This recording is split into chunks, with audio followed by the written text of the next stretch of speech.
Started. I have it's 11 a.m. We'll start from the top of the agenda, starting with House Bill 1041. That is the Mississippi Soil and Water Conservation Commission authorized to construct and maintain levee system along the Yazoo River.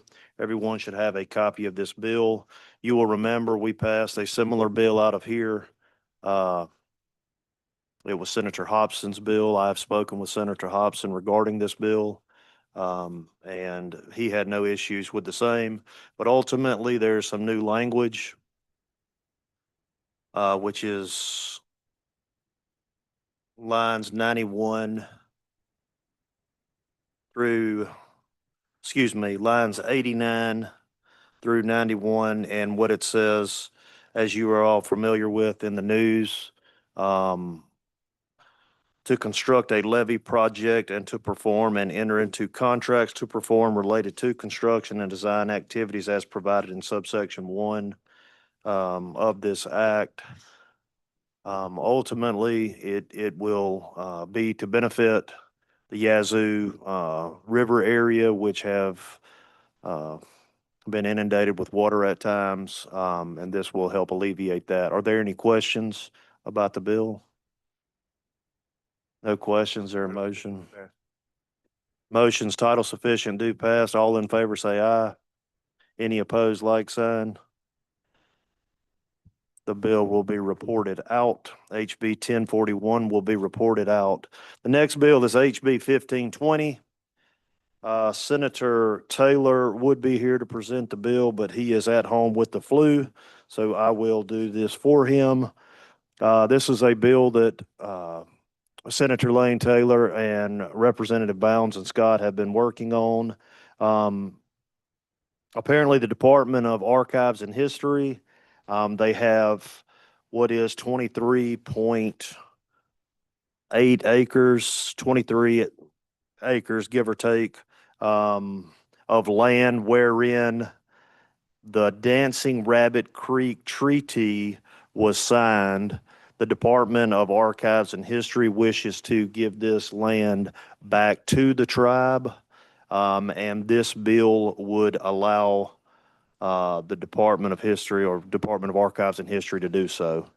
The metes and bounds are in the bill, and that is a brief description of it. Do you guys have any questions? If there are no questions, are there any motions? Motion's title sufficient, do pass. All in favor say aye. Any opposed, like sign. Let the bill be referred as out. That is HB 1520 will be referred out of the committee.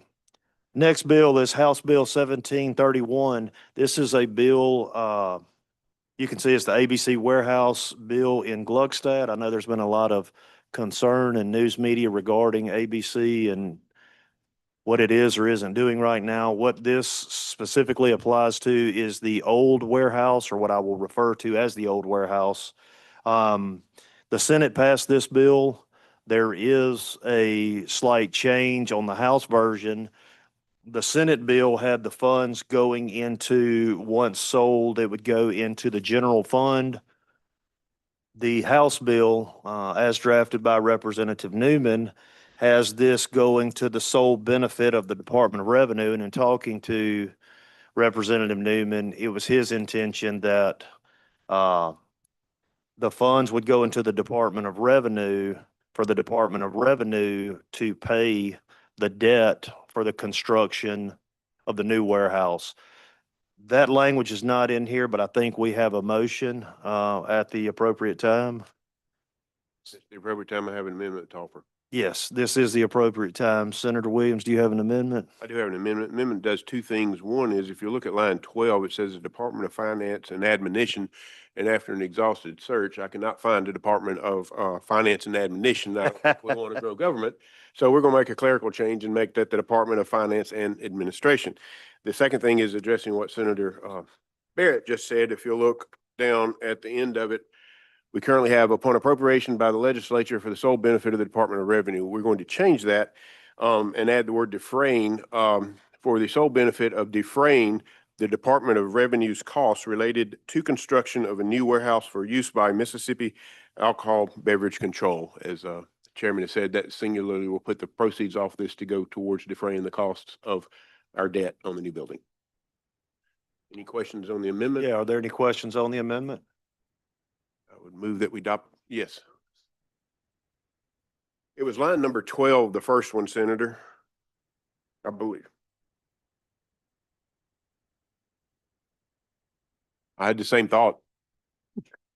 That idea. Do you think there were a lot of people that need admonishing and maybe they're onto something here.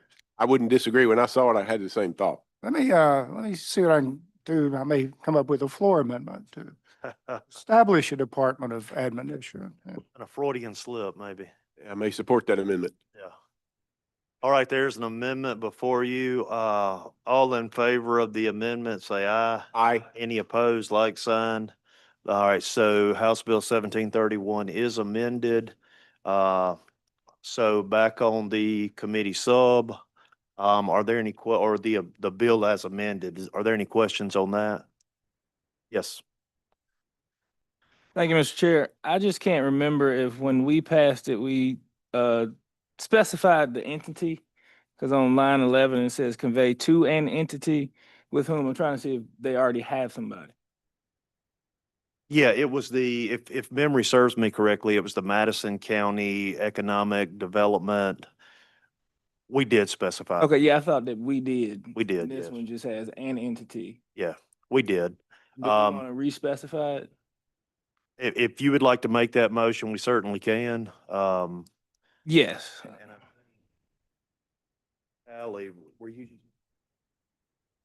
Yeah, give us a second and we can have that specific language so we can insert that in the bill if you would like. Yeah. Okay. I think he was saying in the initial bill that came out of the Senate, there was an actual entity where the property was being sold to. Is that what you were saying? Yeah, I believe it was the Madison County Economic Development Authority, Makita. And in this bill, they just have an entity, and it's not specified who the entity is that it would be conveyed to. That's correct. It was in Senate Bill 2597, lines 15 through just say 19. It says Madison County Economic Development Authority, certain real property located at 1286 Gluckstadt Road. Yes, I'd like to offer that amendment. All right, so there's an amendment to remove or supplant an entity with the actual entity itself being the Madison County Economic Development. Are there any questions about that amendment? If there are not, a vote as to the amendment, all in favor say aye. Any opposed, like sign. That amendment will be notated and memorialized. So back on the bill with the two amendments. Are there any questions? Yes, sir. Mr. Chairman, the way our bill passed to them, the revenue from it being sold would go back into the general fund. That's correct. This bill is giving it to DOR. With a specific request or with a specific, I guess, admonition to pay the balance on the new warehouse, towards the new warehouse to defray those costs. With the cost, we appropriated the money 2 years ago for the warehouse itself. So should that money not go back into the general fund? What? I mean, if they got cost overrun, they need to come back to us. Well, I think what it would do, There's a safety net for them if Well- they have cost overrun. I think this would do more, at least in the line of paying bonds. And that's the way I understood it. And, Yes, sir. and, So I and, do. I agree. and this would help, this would pay that. Yeah. Yeah. Are there any other questions? Good question. Any other questions? If there are no questions, we'll vote on the bill, Title as sufficient, do amended. pass as amended. Yes, all right. So we have a motion. Is title sufficient? Do pass as amended. All in favor of that, say aye. Aye. Any opposed? That bill will be reported as voting out. That was House Bill 1731. The final bill on the agenda, but not the final bill we'll hear today, is 1732.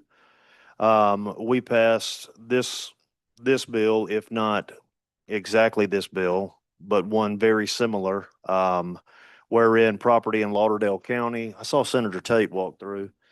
He must have just walked through. So, this is the DPS building in, the Lauderdale County Meridian area. This would give them the permission to sell, land situated, in that area. And again, this is similar to that bill, but what this bill does not do is, it does not specify where the funds should go, the proceeds from the sale. And I think Senator Williams has an amendment at the appropriate time. Yes, Mr. Chairman, if it's the appropriate time. This is it. If you would look, the amendment, what I propose to do on lines, after line 35, we would insert a new subsection that would read as follows. All monies derived from the sale or lease of the property authorized in this section shall be deposited in the state general fund. That's it. And that is the amendment. There's a motion to support that amendment. All in favor, say aye. Aye. Any opposed, like sign. That amendment has been made, and we are on HB 1732 as amended. Are there any questions? Title sufficient, do pass as amended, Mr. Chairman. There's a motion, title sufficient, do pass as amended. All in favor, say aye. Aye. Any opposed? There's one final bill. I'm sorry.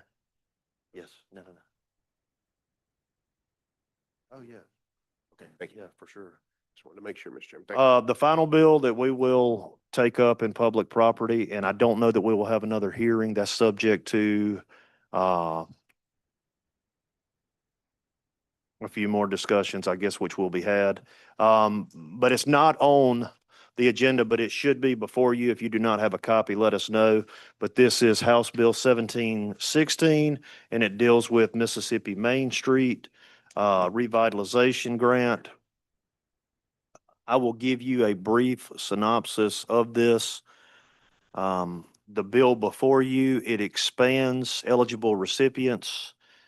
In doing so, it broadens grant eligibility to include Main Street designated network, associate communities, as well as any business improvement districts. It clarifies matching funds. In that, it requires local cash match only and explicitly prohibits the use of state funds toward the match requirements. It revises the grant administration. As you all know, MDA accepts and prioritizes applications. It updates the local match structure. And finally, it enhances program flexibility and oversight. In doing so, what that does is it allows reimbursement-based grants up to $500,000 per community per year. And if I'm not mistaken, Senator Williams, you authored a similar bill in the Senate. So if I did not touch on everything as it should have been stated, you please fill in the gaps. No, sir, Mr. Chairman. I think you've done a great job of explaining. It's just something that's worked through the system. I think this is maybe the third year. We've passed it out both times. The governor's had some issues, and I think it's on the distribution of the money and how that would go. And through some conversations with the governor's office, this before us is what is acceptable to them, and making sure the distribution of those funds for these grants is done properly. Okay. That's an explanation of the bill. Are there any questions, Senator? Yes. Thank you, Mr. Chairman. On line 44, reading down through some of that new language, is my interpretation right in that the list that MDA supplies to the legislature, that they're going to exempt these out? I believe what that's referring to is there is a backlog of grant applicants that are out there, and fiscal 27, things that are applied will get in line for new monies that will be applied going forward. If I understand, if I'm recalling correctly. I mean, we've got grant. We're not going to see the list. It's exempting them from the list, right? New applicants for these monies. The list will be a rolling list that will go, and as we fund or not fund this going forward, we'll have those monies to draw from. I think we had more applicants and approvals than we had dollars appropriated in, I think, the 25 and 26 sessions. Thank you. Any other questions? Mr. Chairman? I'm so confused about these grants to Main Street organizations that I don't even know where to start. How did this whole idea get started?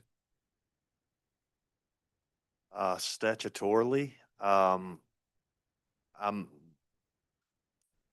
would not be the greatest historian of this, Mr. Chairman, but I suspect somebody had a bill somewhere, and not to sound,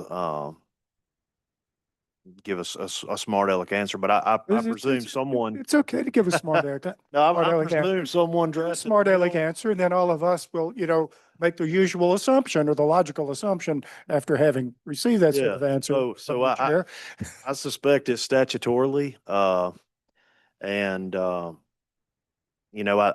think the idea is to improve, obviously local areas, but to answer your question, Well, someone had the idea and it passed through the legislature. I don't know either, but this is my experience is I was contacted by some local Main Street organizations who were under the impression that frankly, that as best I could tell, they thought they had already been awarded a grant or guaranteed a grant or something. And that just didn't seem right to me. And I think it was more that there was going to be a request to the legislature to fund them. And I'm not arguing for or against the program or the grants or anything. There's just been an awful lot of discussion about this particular program. I know for some reason the governor was vetoing a lot of special projects for Main Streets, I think. If I read the bill correctly, this means the Department of Finance and Administration will be determined which projects get funded. Have I got that correct? MDA. MDA. I mean, MDA, Yes, sir. I'm sorry. Bill out MDA will be decided. a little bit, and forgive me, I didn't prepare coming in here. I'm going on memory, and we've got some subject matter experts in the room if I get off track. I believe in 22. The conversation is about the Main Street Grant Program. 22. 22, it may have been 23. You can remember back that far. Not really. I'm just winging it here. I'm impressed. 23, okay. 2022 is long gone. I mean, Well, fortunately, unfortunately, I think I've been in this the whole time. But when there was a grant program that was created, the Main Street Association was the administrator of that grant program for that next year, whichever year it was, 23 or 24. They went out and received grant applications from Main Street members. We put it on the floor one year, and some of the people had a problem because they might have towns that weren't in Main Street. So we amended legislation at that point to open that up to other entities that could apply for that. We go forward. I think we got about $7 million worth of grants, went through the process that got approved. That's probably the time one of your constituent cities probably said they'd been awarded. They'd been approved. It came back to the legislature for us to approve those grants, which we did to the tune of $6.7 million, somewhere in there that we did. We passed it out. We worked with the House. We got it. The governor vetoed it. And I think, I don't want to speak for the governor, but the heartburn was that it was being administered through Main Street. And he did not want that. He wanted it administered through an agency, which ended up being MDA. We put it on the floor looking at MDAH and other places, but we ended up landing with MDA to do that. Tourism's planted over there, so it makes sense for that. We spent a little time in the off session with the governor's leadership to try to get the verbiage right that I alluded to a moment ago, so that if we approve this, that as these funds are distributed through MDA, they're done, I guess, with the right checks and balances as the governor sees it. Does this help at all? well, who's going to decide what projects are funded? The legislature ultimately decides that.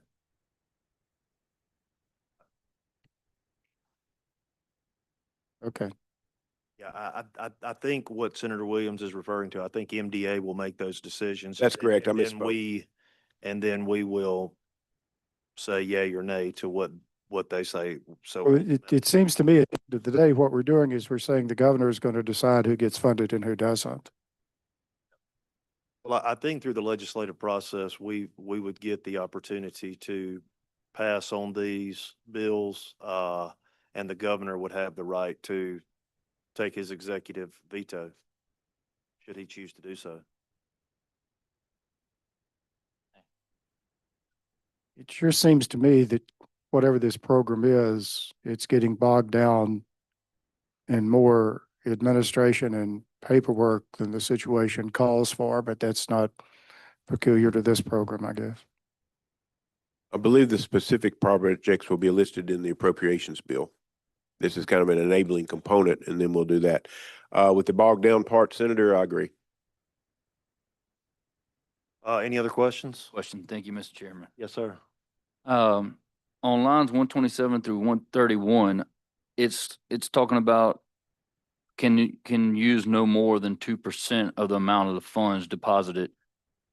It doesn't give a specific date on that or month or year or anything. It is, The How does purpose that of that is to cap the administrative costs. A lot of times when we've got grant distributions, things, your admin costs, the component that the administering body gets could be 4%, 10%, whatever. We've deemed with this legislation, in conversation with MDA, the governor's office and everybody, 2% is reasonable amount for them to administer their funds. And whenever they get a check, they can take no more than 2% of that to use to administer their grant funds, is how I read that. Yeah, that's correct. okay, so it's of the check, Yes, sir. Whatever, so it's of that year. the 6.9 million I alluded to a moment ago, if that ends up being awarded and we go through with that and they get a $6.9 million check deposited for the administration of these grants, we can take what, $140,000, just a little under would be the maximum amount of money they could use for grant administration. The purpose is to get more of the dollars going to the purpose of what the grant is intended. It just seems like it can get lost when you just don't put an ending to it. If you just kind of say 2%. Well, I think this piece of legislation is kind of supposed to be in perpetuity. And in other words, we put this in place, if we got all the players agreeing to it, and every year as we do or do not fund that, that money's there. So if the money's there 1 year, 5 years from now, we've got a deadline of 2029, when then we got to go back and amend this general bill. If we've got it just out there, as monies become available, if you will, maybe the wording could be better, as monies become available, no more than 2%, not to exceed 2%, however we want to put it. Does that help? Yeah, I mean, it just seems like it's kind of wide open, but Any Y'all other think- questions? Seeing Items no further sufficient to questions. pass. Oh, Yes, sir. Senator Seymour. I'm still not comfortable not knowing this language from line 44 through 47. I mean, it's determining it just for this year that we're not going to be, we're not going to see the list of what they're going to give the grants for. Am I understanding that right? No, my understanding is it will be listed in the appropriation bill that we will vote on.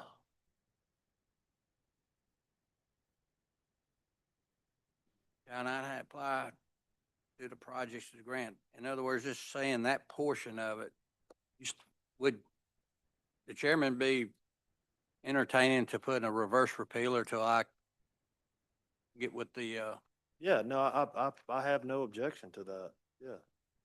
it'd be a strike all, just, Yeah. No, yeah, if you want to make the amendment, I think there's certainly some questions. yeah, my amendment is put a reverse repealer in this. There's an amendment to put a reverse repealer, in this bill, HB 1760. may I insert myself for a moment? Sure. My apologies. If I'm reading this right, there's monies from, when I alluded to the $6.9 million that have been approved for grants in the past, I think it's talking about those grant recipients, and it's for fiscal year 27. It does not apply to anything after that. In other words, I think this, if I'm understanding this right, it speaks to that backlog of grant recipients I'm sorry, grant awardees that are out there, there's not enough money to fund them. So we want to take care of them first versus someone that comes up with a grant application they just submitted. Is that, I don't think I'm articulating that as well as I should. What's, The what do 27, you want to exempt? we're not wanting to us of the exempt, lit? I mean, that's what I'm reading in it. I mean, we want to take care of the backlog first. They've been in line longer, if you will. I think that's the intent of the legislation. We need to, we need to get clarity and make sure you're satisfied with that. I agree with that. Just, if I may, take a point of privilege, Mayor Jeff Olson from New Albany's here, and he was one of those recipients, been waiting for 3 years, for a while. So, you know, that's there. Thank you, Mayor, for being here. Yeah. It's, I understand your concern. I agree with your concern. We don't want people exempted, but it's kind of like, you know, I mean, if I've been in line waiting on the McRib, you know, that's back right now for 2 hours and you jump in front of me, I'm going to be really upset. It, you know, just simple analogy. I think that's the intent of this. We'll just try to find the clarity for it. I just want to make sure what we. I understand. Sure. Doesn't get to the governor's desk. No, we don't need the stamp this time. We hope. The wrong stamp, I should say.